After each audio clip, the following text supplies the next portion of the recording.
Hi, I'm Erik, and this is Adventures in Golf. For this episode, we've traveled to a remote West Texas town that's not really known as having the highest golf course in the state, but more as a destination for contemporary art fans.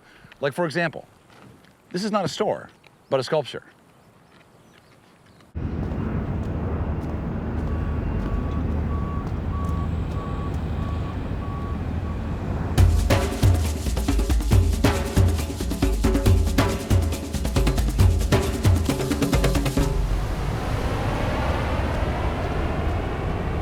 Welcome aboard.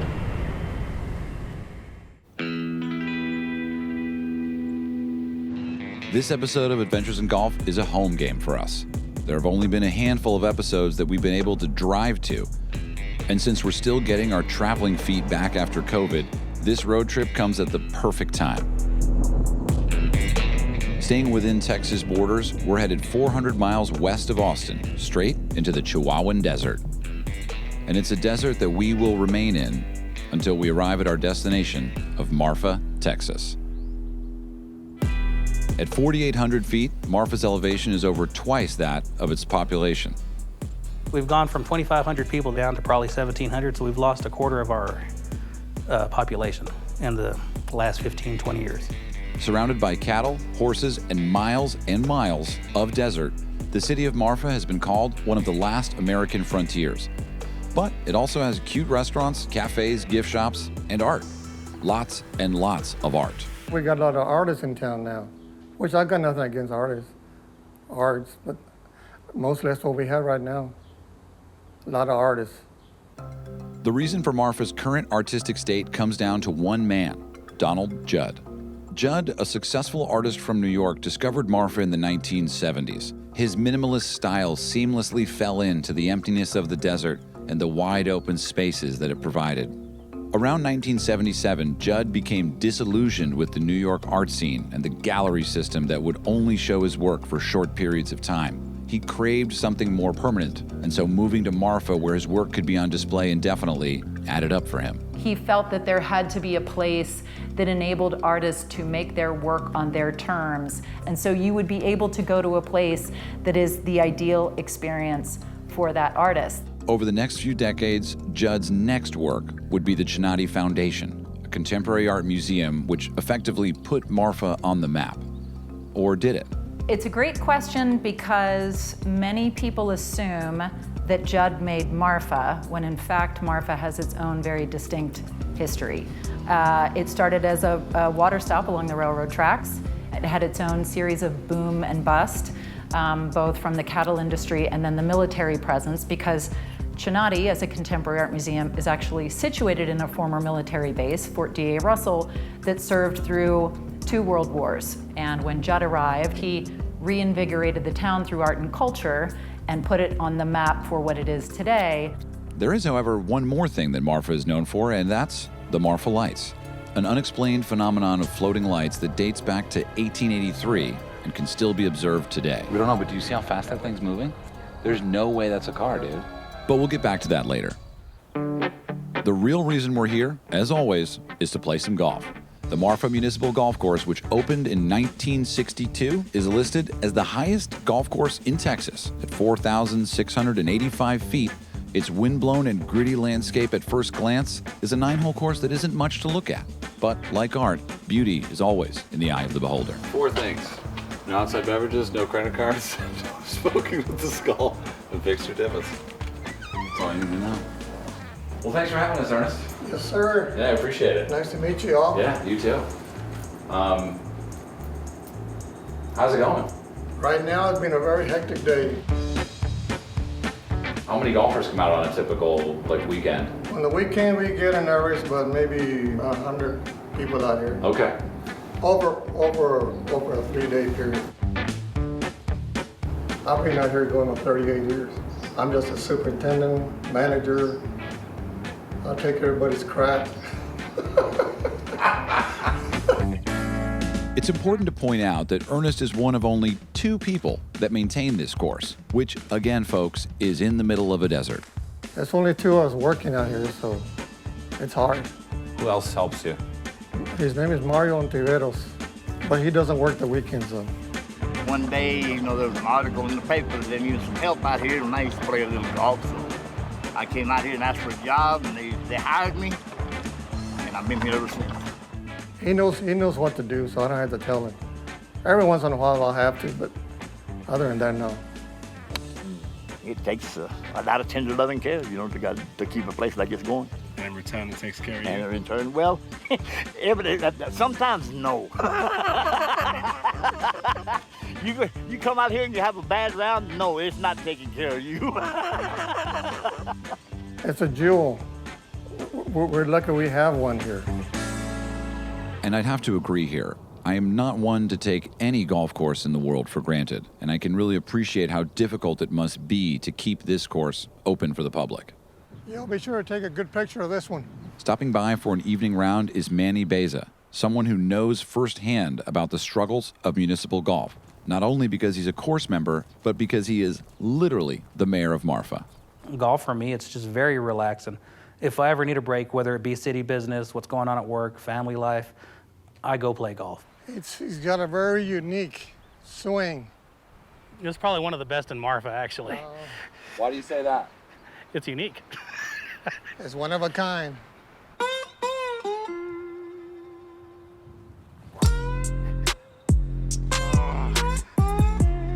Where did you learn the golf swing?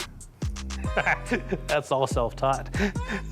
I've never had formal lessons, as y'all can tell, but just like anything out here in Marfa, it's hard to get lessons for anything, so. I like it. It wasn't very impressive, was Not it? very impressive at all.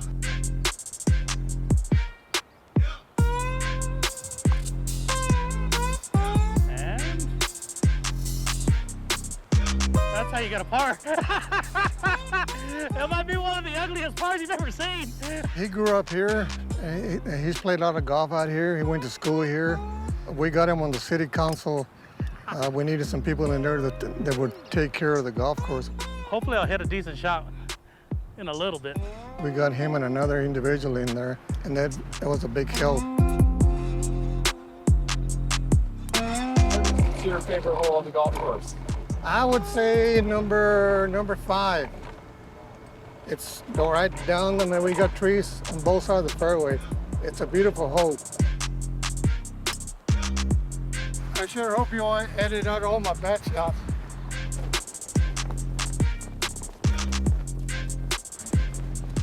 Enjoyed it. Enjoyed it.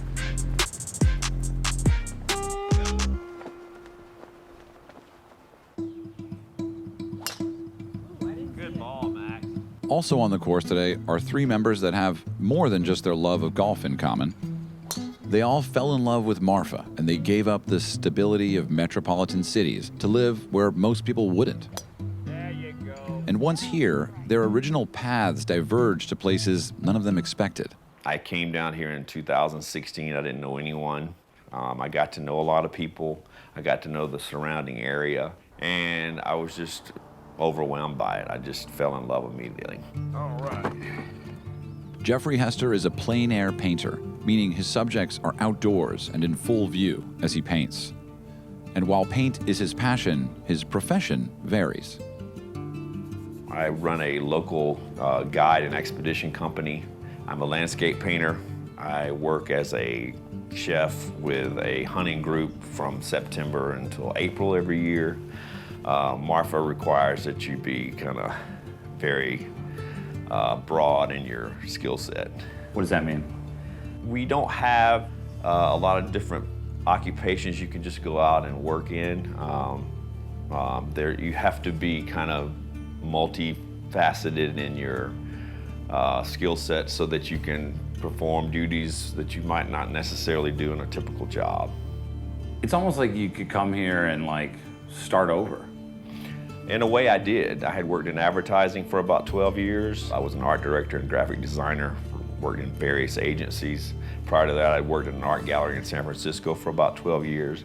I'd been all over the world, but I'd never seen my country to the extent that I did on an initial road trip out here. And this area just absolutely I couldn't get away from it. This will eventually become these great little trucks sitting out in the middle of nowhere, and hopefully I can feel some sense of accomplishment. Stop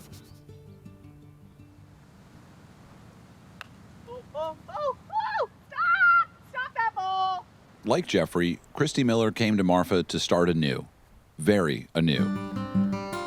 Once a financial software consultant in Denver, Christy is now the owner of Marfa Meats, a truly independent meat processing plant, a journey that no one saw coming, least of all, Christy.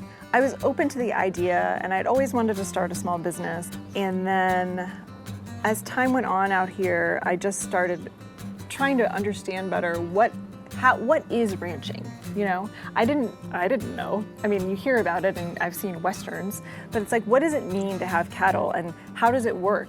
And really what ended up happening is I met a producer and he was just like larger than life. And I just started asking him questions like, tell me how this works, I wanna know more. And we got into the conversation about local beef and why we don't have any. That local producer was Ellery Oftengarten, and he explained to Christy that over the last 60 years, all local butchery and meat processing has been replaced by large assembly line processing plants. These plants control over 85% of the beef supply in America, and as a result, there's no way for local ranchers to process and sell their own beef locally. He wanted to sell people his beef, and I realized like this is a gap in the market, and this is an opportunity for me to help him bring his dream to reality. And I'm just a project manager. I can manage any project. I thought, sure, I'll figure this out. Can't be that hard. Can't be that hard. This is a mixer grinder where you make a hamburger. With Ellery's guidance and connections, the calls of support from local ranchers and the community came pouring in. She found the perfect spot and began construction of the plant, which opened this past summer. But tragically, it would be an opening that Ellery would not be able to see. On July 17, 2020, Ellery passed away, leaving Christy to carry on without him. It's my dream, but I only had the dream because it was his dream. And so it's such a great relief that it's finally turned on, you know? But it's bittersweet because it's like we've got, you know, the first Oftengarten beef hanging in the carcass cooler, and we're gonna process it this week, and then it's gonna be available for sale. And I mean, like, I know, you know, he's looking down to see it, but I just, you know, wish he was still here. Oh, look at that. Oh. This is Max Cabot, owner of the Sentinel paper here in Marfa. What's the cover story this week? Cover story of this week is about Marfa Meats opening. Like Christy, Max never imagined this life for himself or his wife, Maisie. Both from New York, he a business consultant and she a documentary filmmaker, were approached by the owners about buying the 100-year-old newspaper. We didn't go out to search to find a newspaper found us. I think, you know, when we realized that we wanted to do something special ourselves and sort of be partners and spend our lives together, we were looking to be part of a community. With that in mind, they purchased the Sentinel with the goal of bringing the community together. But there were a few hurdles along the way. One part was, can we do journalism really well? My wife's an award-winning documentary filmmaker and photojournalist, so I think we were like pretty confident that we could do that part well. The other part was trying to figure out how to do the business well. Right. And we didn't know that we could do that. The paper was sustainable on a shoestring budget, but if they were going to do this, they needed to expand its potential. We thought about where we were, tourism-based, second homeowner-based economy, and we knew that there were other ways that we could own this concept of community to sort of make other money. So along with the paper, they purchased an out-of-business dive bar and created a coffee and cocktail lounge in the same building as the newspaper office. The idea is that profits from one business can be used to revitalize local journalism in the other, something that seems to be working. But we are playing a different game. None of this, how the heck would we be able to do any of this or afford any of this in the middle of New York? Like, no chance. With all these great things happening in Marfa, why has the population been declining? It's a very rugged and hard, unforgiving place to live. You have to be a little bit strong to be out here because our resources are extremely limited. If you're used to living in a city and then you have a problem with your toilet, you're gonna have to wait a week. Wow. You know, I mean, good luck. It takes a very unique type of person to adapt and live here because the airport's 3 hours away. If you have a major medical episode, you'll either have to drive to El Paso or Odessa, which are about 200 miles away. A major grocery store is 3 hours away. There's a lot of like, yeah, I'll be over there in a bit. And then you're like, is that 5 hours or is that tomorrow? It's a journey constantly down here for just about anything you do. I like the a bit. It's like totally non-committal, but you're also not lying. Shortly is another one. Shortly. See you shortly? See you shortly. Shortly could be, 8-hour range. Yeah. Just the ability to exist and survive and thrive in it is quite an accomplishment. So what is it then? What makes people stay? People are great. I think that's really what makes Marfa. You're driving around town, it's your first time here, something might catch your eye because someone's waving at you, and you're thinking, do I know them? But it's just an amazing little community. We're here to help out one another, so I think that's what's helped Marfa grow. Here, you might not agree with their political views or how they've acted in a certain situation, but there's less than 2,000 people here, and you're gonna need their help. So you're just not an asshole, you know? People are kinder, people are more patient and more understanding about the differences that exist between us because you have to be good neighbors, you know? For the size that it is, a mile by a mile, it offers some of the greatest food, art, outdoor living. It's a combination of a lot of things. And of course, playing golf, which once again brings people together from all walks of life. Well, I like to do activities that allow me to drink while doing them. And so golf is perfect for that. There you go. I love riding around the golf cart. And, well, as a golfer, like that one amazing smack can take you weeks, It's like a little high. Good job. I used to obsess about golf. It used to be like my favorite thing. It still is one of my favorite things to do in life. Oh my gosh, Matt. I have been golfing since I was a teenager. Go ball. When I lived in North Carolina, that was the weekend ritual. So it was only an added bonus when I got here and they had this wonderful little golf course here.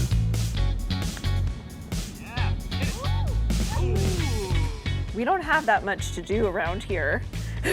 So, it's a very low price to pay. And I finally got Ernest to have some alcoholic beverages other than beer in there. I could get a car if I just hit this in the hole.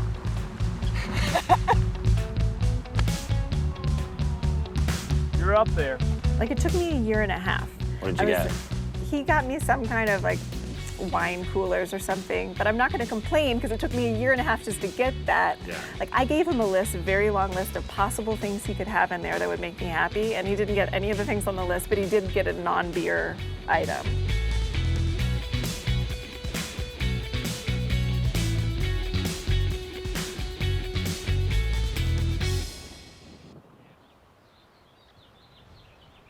This was a great first day on the course. And as the sun sets, there's excitement in the air as we prepare to witness the unexplainable phenomenon known as the Marfa Lights.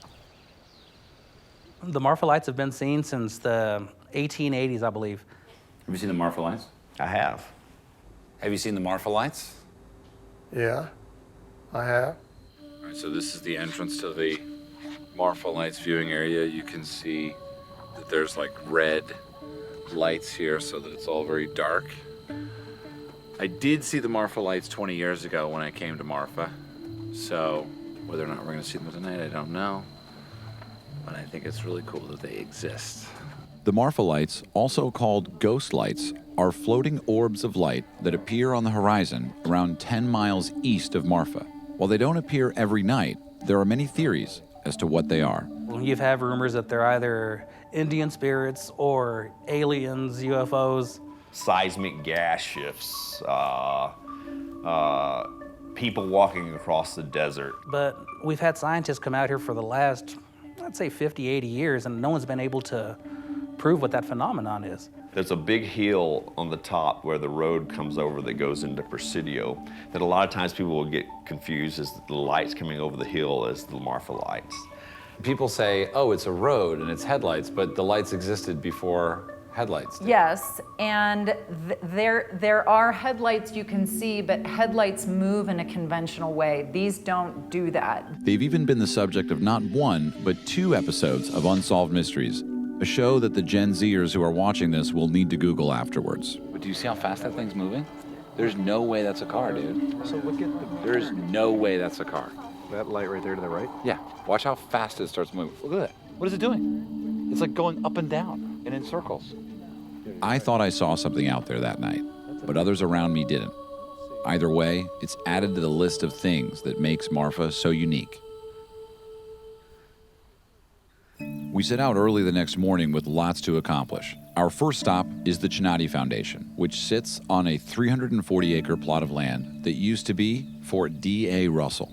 And while much of Judd's art is copyright protected and we couldn't actually film it, it's important to see the scale and permanence of the installation. We often restrict it to just the work itself, but for Judd, the whole context was so important. That's why he came here. He was looking for space, and he found it here, and he could create what he described as the ideal experience. That was such a radical idea for what a museum could be, an artist changing the rules of the game and kind of taking control into their own hands. Originally centered around his own work and that of Dan Flavin and John Chamberlain, the Gennady Foundation has expanded the collection to include even more artists. For me, seeing where artists can take us, artists through their work or through a vision like this, take us to places we can't get to on our own, emotionally, philosophically, conceptually, and sometimes in this case, quite literally, physically. The reason why I came here was to see this work, and you can only experience it in this way when you make the journey to Marfa. And making the journey is what artists and tourists alike are doing. It's a global destination. It amazes me whenever we have people from Australia, but they're gonna go to New York, but they had to stop in Marfa, Texas before going back to El Paso and catching their flight to go to New York City, which I've never understood, but it's pretty cool. Although we've lost in population, we've gained in popularity. And with that growing popularity, more artists see Marfa as a blank canvas, which leads to more art to be showcased, which, like it or not, leads to more tourism. One thing I can't understand when we get people from out of town, why they don't like to walk on the sidewalk. I see a bunch of art shops, new coffee shops, and just random things that I never thought I'd see in Marfa. They like to walk on the street. Whether it be that wine tasting company down the store or Councilmember Johnston's Wrong Marfa, they have some pretty cool stuff that I never thought would be for sale in Marfa's. I guess where they come from, they can't do that. So that's one thing I can't understand. What Ernest does understand is the golf course and a hard day's work. Ernest does an amazing job with those greens. We live in a desert. Our greens are in great condition. And of course, they have limited resources as well. And it's going to need new batteries. And it's going to need a new contact board here. I would say I'm a very dedicated worker. I take pride in what I do. One of the things you need to know about the golf course is if you go to hit balls at the golf course, Ernest has to individually pick up every ball. It's not like they have one of those devices that go under a golf court that suck them up. So if you go and you say you want to get a bucket of balls and he's mean to you, it's because he's going to have to pick up every single ball that you hit. So just know that it's not you, Yeah. it's the system. It's the process. Yes. $66 total. I love Ernest. When it's not busy out there, you'll go walking in and he'll have on old cowboy movies. It's almost like Ernest's TV is plugged into the past. That's all he watches. He's great. I don't know if you've been to the bathrooms between hole 4 and 6. I haven't. They're pretty grim. So I was like, Ernest, I want to decorate the women's restroom. And he was like, Okay. Most of these old golf clubs, you get them from people in town. And so then I just made sort of like a wheel of golf clubs on the wall, and it looks so pretty in there. And you know he likes it, but he just won't say anything. Someone told me you don't have a cell phone. Is that true? Yeah, it's true. Are you proud of that? Sure. That way nobody will bother me. I don't like to be bothered, so. Well, I'm sorry for bothering you. Back at the pro shop, Ernest introduces me to his grandson Christian and his friend John, who kind of surprised me with their reactions. This is John Agüero. How you doing, John? I'm Eric. Hi. Hey, Erik nice to meet Anders you. Lang. Wait, I know who you are. Oh my God. Wait. Whoa. Whoa. Oh my God. Wait, what are you guys doing out here? We're making a video. I know all of you. Wait. What's up, man? Thanks for coming out, dude. Oh my God. Oh my God. Oh my God. I'm always grateful to meet someone who connects on some level to what we do. So of course I dropped everything and said, let's get as many holes in as we can before this sun goes down. What's the hardest part of this golf course? The rough. The rough? It's not rough. It's not rough. It's rough. Rocks. Sorry for your clutch.